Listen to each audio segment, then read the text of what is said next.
নমস্কাৰ বন্ধু বান্ধৱীসকল, আজি মই ঘৰতে কিদৰে সহজে আমৰ আচাৰ বনাই খাব পাৰে তাকে আপোনালোকৰ সন্মুখত দেখুৱাব বিচাৰিছোঁ। তেনেহ'লে ভিডিঅ'টো স্কিপ নকৰাকৈ চাই থাকিব। প্ৰথমতে আমখিনি ভালকৈ ধুই ল'ম।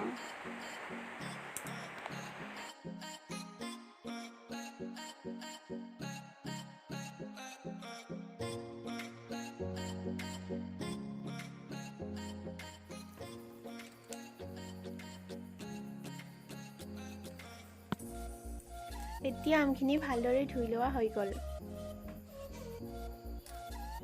এতিয়া আমখিনি এখন শুকান কাপোৰেৰে ভালদৰে এটা এটাকৈ মুচি ল'ম।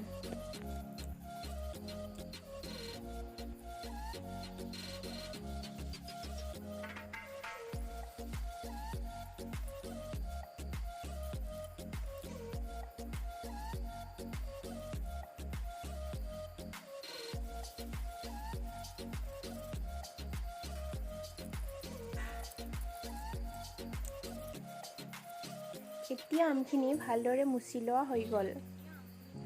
এতিয়া এইখিনি সৰু সৰু পিচকৈ ভালদৰে কাটি ল'ম।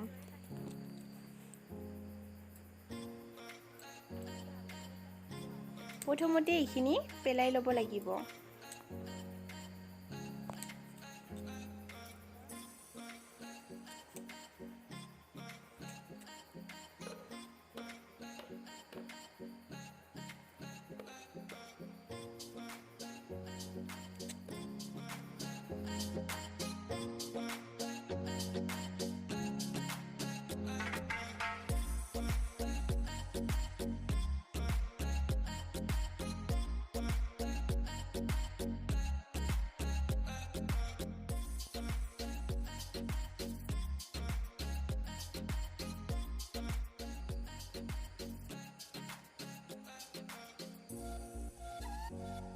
এতিয়া আমখিনি ভালদৰে কাটি লোৱা হৈ গ'ল।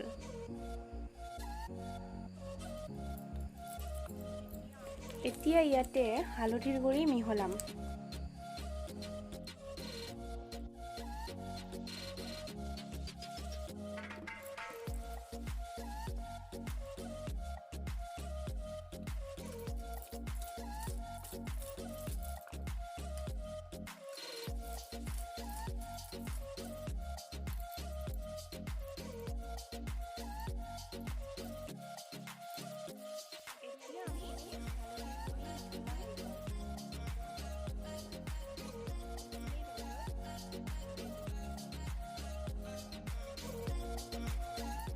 এতিয়া আমখিনি শুকাবলৈ ৰ'দত ওলাই দিম।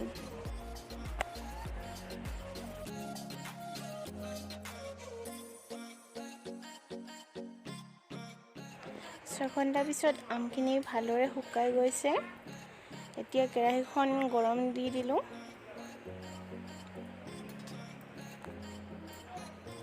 কেৰাহীখন গৰম হৈ গ'ল। ইয়াতে সৰিয়হৰ তেল দি দিম।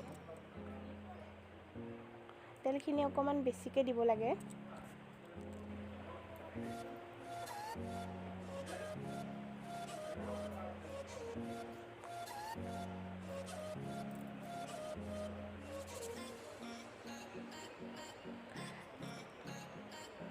তেলখিনি ভালদৰে গৰম কৰি ল'ব লাগে।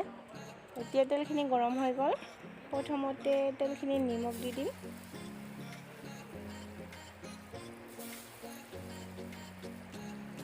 নিমখখিনি সোৱাদ অনুসাৰে দিব লাগে।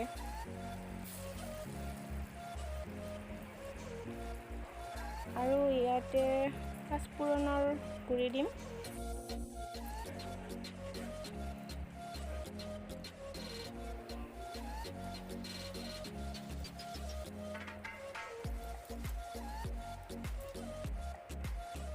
পাঁচফোৰণখিনি ভাজা হৈ গ'ল।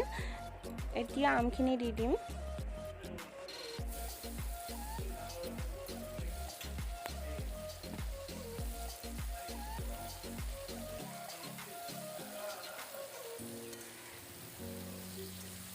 এতিয়া অকণমান টাইম আমখিনি ভাজি থাকিব লাগিব।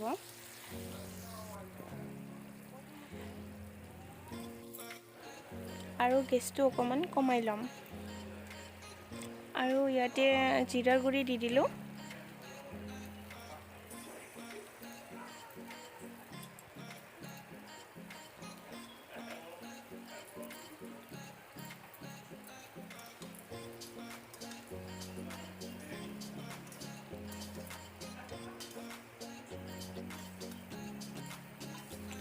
জিৰাৰ গুড়িখিনি ভালকৈ মিক্স কৰি দিব লাগে।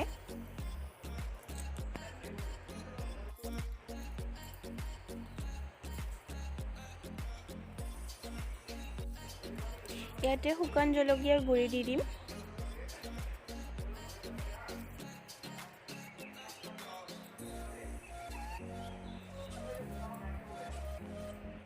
আৰু কেইটামান গোটা শুকান জলকীয়াও দি দিম।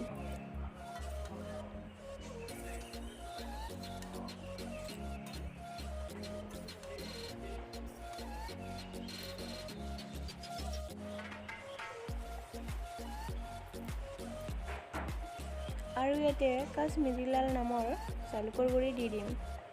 আপোনালোকে যদি বেয়া পায় নিদিবও পাৰে, মই ভাল পাওঁ কাৰণে দি দিম।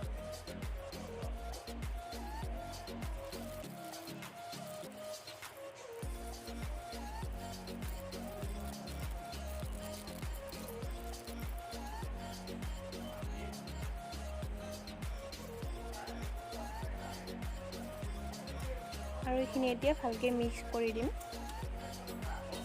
আৰু অকণমান টাইম ভাজি থাকিম।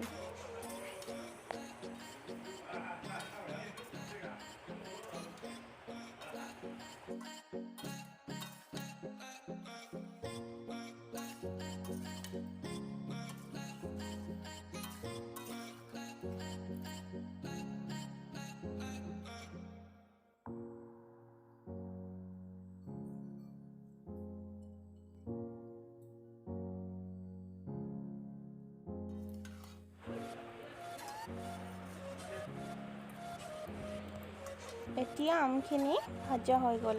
এতিয়া এইখিনি নমাই ল'ম।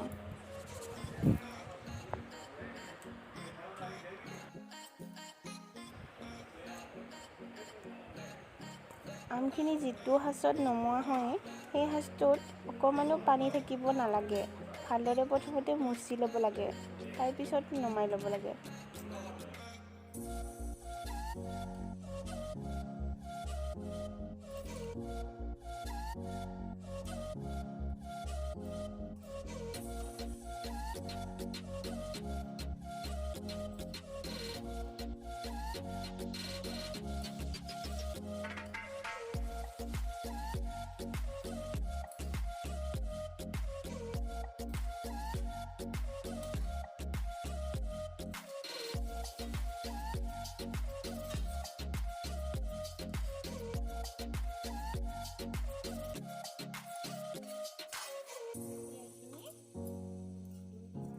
এতিয়া আমৰ আচাৰ ৰেডি হৈ গ'ল।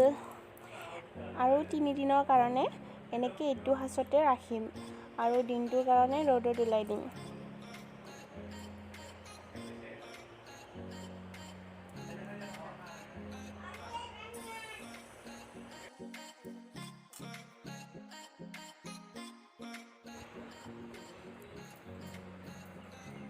তিনিদিন পিছত আমখিনি এনেকুৱা হৈ গৈছে।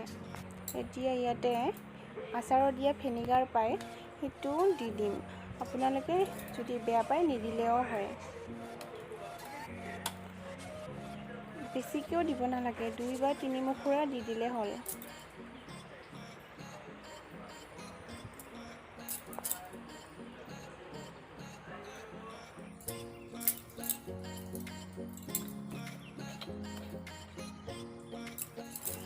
আচাৰখিনিত ভিনেগাৰ দিয়াৰ কাৰণটো হৈছে আচাৰখিনি ভিনেগাৰ দিলে বহুত দিনলৈ থাকে আৰু নিদিলে সোনকালে নষ্ট হৈ যায়।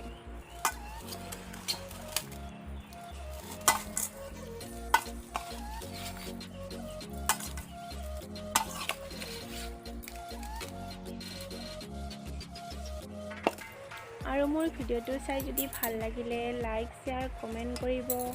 আৰু কোনোবাই যদি মোৰ চেনেলত নতুনকৈ আহিছে তেনেহ'লে চেনেলটো ছাবস্ক্ৰাইব কৰি ল'ব। এতিয়া বাই বাই।